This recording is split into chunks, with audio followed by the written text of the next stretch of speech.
Baik, kita masih melanjutkan pembahasan mengenai Gibbs Sampler.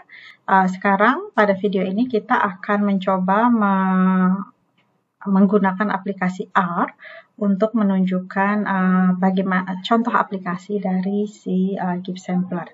Oke, jadi ini untuk contoh ini kita masih menggunakan data midget, mana ya, yang sebelumnya ini dia. Oke, jadi mengenai ini dia berikan nilai dari hyperparameternya min 0, tau 0, S kuadrat 0, num 0, dan sebagainya. Apa itu tau 0, num 0, dan seterusnya, lihat di video pembahasan sebelumnya. Oke, nah sebenarnya kodenya sudah disediakan di buku sini, kita tinggal kita tinggal memakai saja apa yang diberikan. Oke, jadi ini sudah dikopikan, ini sama persis seperti yang ada di buku, cuma di sini di input datanya. Jadi ini tadi Y-nya, nilai-nilai Y-nya ada 1, 2, 3, 4, 5, 6, 7, 8. Kita punya sampel ukuran 8. Ini nilai Y-nya.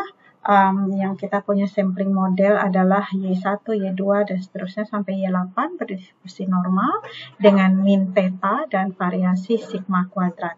Jadi ini min sampelnya, kalau kita mau lihat, min sampelnya 23,087, kemudian variansinya sekian, kemudian di sini ukuran datanya itu ada 8. Nah, sekarang kita coba, tadi kan di video sebelumnya sudah ditunjukkan sebenarnya Gibbs Sampler itu adalah bagaimana kita mengambil sampel dari distribusi posterior untuk theta dan sigma kuadrat, tetapi menggunakan conditional distribution atau marginal posterior distribution dari masing-masing parameter, yaitu si theta dan sigma kuadrat. Oke, nah jadi kita ambil sampel dari marginal posterior. Berapa banyak sampel yang diambil, ini kita tetapkan, misalkan mau ambil sampel ukuran 1000.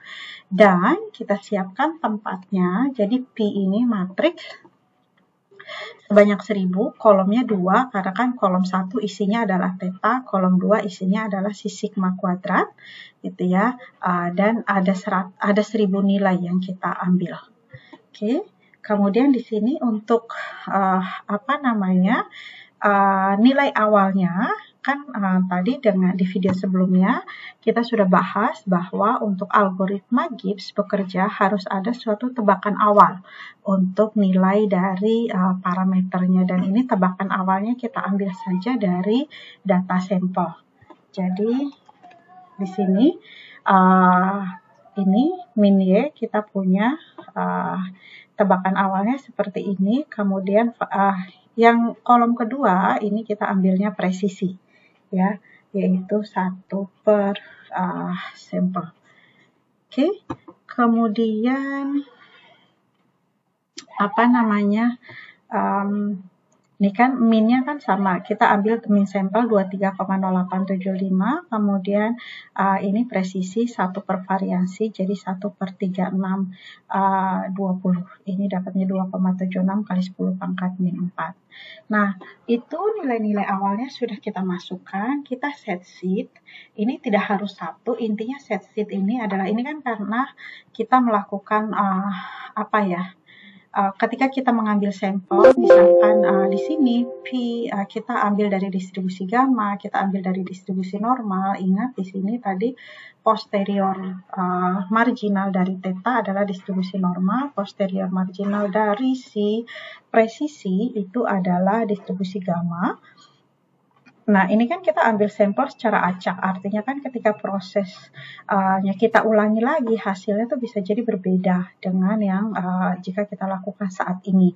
Sehingga jika kita mau mengoreksi atau misalkan mau melakukan pengulangan tapi mendapatkan hasil yang di-generate dari proses yang sama, kita tetapkan sheet-nya. Terserah mau isi 1, 2, 3, atau apa, itu bebas ya. Intinya ini cuma untuk mengikat dalam tanda kutip supaya memberikan dia berasal dari proses di-generate oleh proses yang sama. Nah, sekarang kita mengenerate nilai dari full conditional. Ini untuk si mu, ini untuk si variansi, gitu ya. Ini mu itu apa? Kembali kita lihat di sini, di pembahasan kita. Di sini, Oke, ya. Tadi kita punya untuk posteriornya dari si mu. Mana dia? Ini dia, gitu ya. Jadi mu n-nya adalah 1 per tau 0 kuadrat. Ini coba kita pindahkan ke sini. Oke, jadi di sini kita punya mu n-nya 1 per tau 0 kuadrat. Nih, 1 per tau 0 kuadrat. Jadi mu 0 per tau 0 kuadrat ditambah mu 0 per tau 0 kuadrat tambah n per sigma kuadrat kali y bar. Jadi n dikalikan dengan P2. P2 itu maksudnya kan ini P kolom kedua. Kolom kedua itu 1 per sigma kuadrat. Jadi ini. Kemudian dikalikan dengan y bar. Y bar ini rata-rata sampel yaitu si min y. Kemudian dibagi dengan 1 per tau 0 kuadrat ditambah n per sigma kuadrat. Per sigma kuadrat ini isi dari kolom kedua dari si P, yaitu 1 per variansi. Nih, dimana kemudian kita punya tau kuadrat n-nya 1 per, ini variansi dari si distribusi posterior itu, 1 per tau 0 kuadrat tambah n kalikan per sigma kuadrat, atau di sini n kali P2. Nah, kita sudah menghitung mu, kita sudah menghitung taunya, kita punya mu, kita punya tau, artinya kita bisa mengambil sampel untuk nilai si theta. Jadi ambillah, berikan saya nilai theta dari distribusi normal, satu aja di sini kan satu, kita minta satu nilai theta, ambil sampel ukuran 1 dari distribusi normal dengan minnya mu n dan standar deviasinya adalah akar dari tau n kuadrat. Kenapa standar deviasi? Karena pada R itu distribusi normal dispesifikasinya lewat min dan standar deviasi. Nah, kemudian kita sudah punya nilai dari mu, atau sebenarnya yang tadi kita punya adalah nilai dari theta, gitu ya. Berikutnya kita akan ambil nilai. Jadi ini sebenarnya prosedur yang di sini, prosedur yang ini, yang 3 baris ini, itu adalah untuk mendapatkan ini, nilai theta. Yang ini. Oke. Nah, sigma 2 satunya ini tadi, yang tebakan awalnya itu kita ambil dari nilai sampel. Kemudian, habis itu kita ambil nilai dari sigma kuadratnya. Sigma kuadrat menggunakan sekarang diupdate oleh nilai theta yang terbaru. Jadi nilai theta yang terbaru, jadi di sini kita minta sigma kuadratnya adalah dari distribusi ini. Jadi dia minta sigma kuadrat, atau sebenarnya kita mintanya di sini adalah 1 per sigma kuadrat itu dari distribusi gamma. Kalau sigma kuadratnya adalah distribusi inverse gamma. Dari distribusi gamma dengan parameternya nu n per 2, mana dia? Parameternya nu n per 2 dan nu n sigma n kuadrat per 2.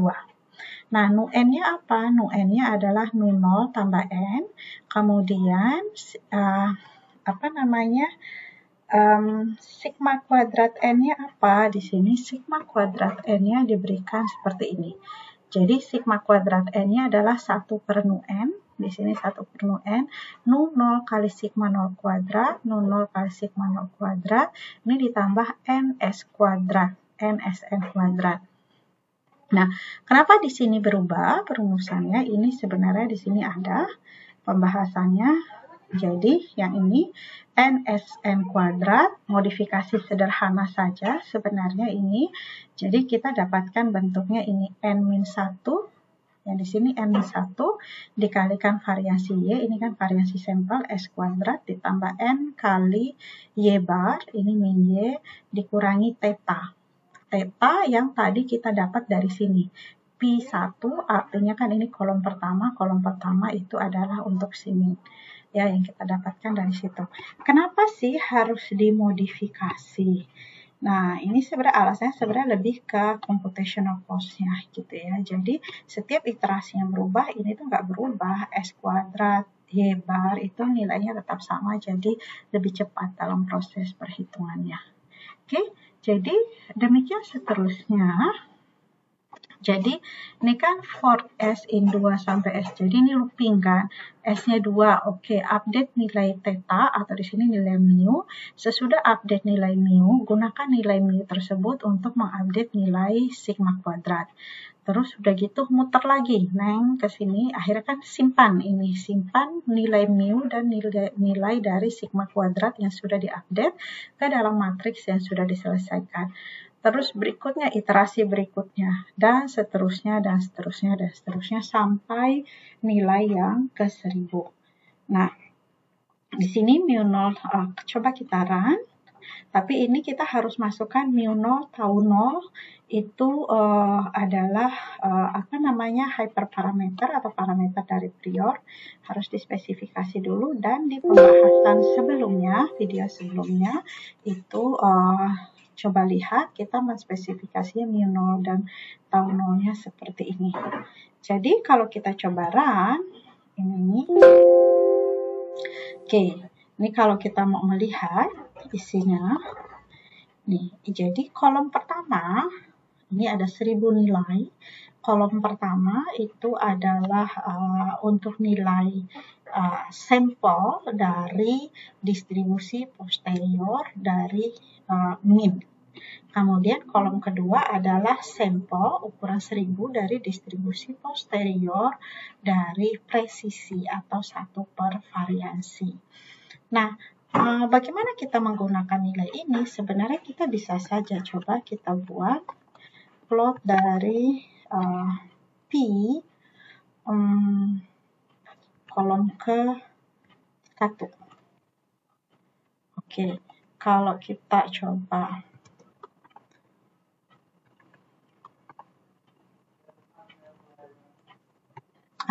di sini kita lihat ini P kolom ke 1 ini adalah sebenarnya kita memplot nilai min ya, sampel min dari distribusi posterior.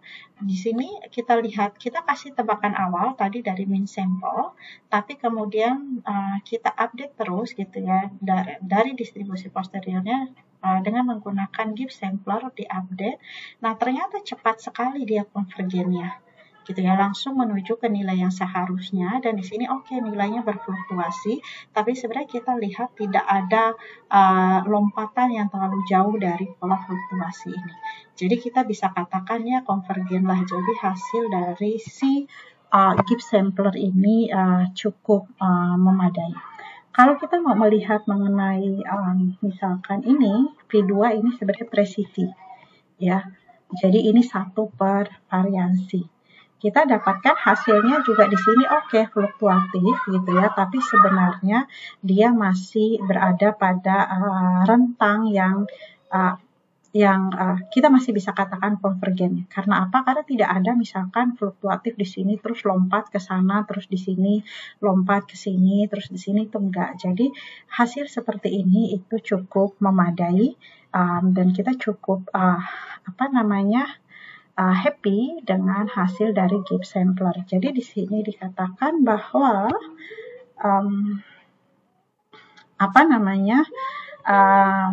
hasil ini menunjukkan bahwa dengan Gibbs sampler, pendekatan dengan Gibbs sampler bisa memberikan hasil yang cukup memuaskan. Bahkan kalau kita mau menghitung nilai-nilai dari misalkan ini credible interval 95% dari minnya, kita bisa dapatkan nilainya antara sekian sampai sekian gitu ya. Ini juga sama untuk presisinya antara 17 sampai sekian, 95%, atau untuk standar deviasinya kita lihat seperti ini. Jadi di sini kita dapatkan bahwa Gibbs sampler bisa memberikan hasil yang cukup baik. Dan ini tadi dengan melakukan plot ini namanya trace plot. Ya, dengan melihat trace plotnya ini adalah salah satu pemeriksaan secara visual untuk menilai konvergensi dari Gibbs sampler. Langkah selanjutnya mungkin terus so what? Jadi berapa sebenarnya mean posteriornya? Ya, kita hitung aja dari rata-rata sampel ini.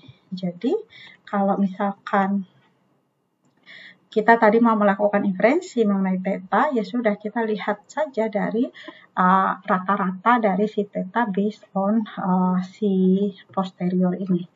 Nah, pendekatan Gibbs sampler memberikan hasil seperti ini.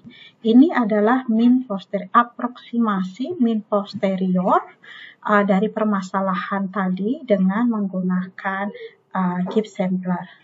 Kalau mau mendapatkan rata-rata dari si presisi gitu ya. Jadi kita punya seperti ini. Tapi ini presisi ya. Sementara kalau variansi sebenarnya adalah 1 per presisi. Jadi kalau kita mau misalkan varians itu adalah misalkan 1 per P2. Oke, coba kita lihat benar nggak. Nah, ini sebenarnya nilai-nilai dari variansinya. Jadi kalau mau tahu mengenai variansi variansi posterior, kita dapatnya seperti ini. Ya, dan kalau kita mau standar deviasi bukan berarti terus ini kita akarkan ya, bukan akar dari mean variance. Karena ini berarti akar dari sigma 1 kuadrat tambah sigma 2 kuadrat tambah sigma 3 kuadrat dan seterusnya. Ya, itu bukan akar dari jumlahan 1000 variansi, tapi harusnya setiap variansi diakarkan dulu, kita dapat standar deviasi. Rata-rata dari standar deviasi itu merupakan aproksimasi kita untuk standar deviasi dari distribusi posterior untuk permasalahan yang dibahas. Jadi misalkan kita buat standar deviasi ini adalah 1 per varian. Baru kita min STDDEF. Nah, ini baru taksiran kita untuk standar deviasi bukan 1 per varian, tapi akar dari varian baru, terus ini adalah standar deviasi aproksimasi posterior, aproksimasi Gibbs sampler untuk nilai standar deviasi.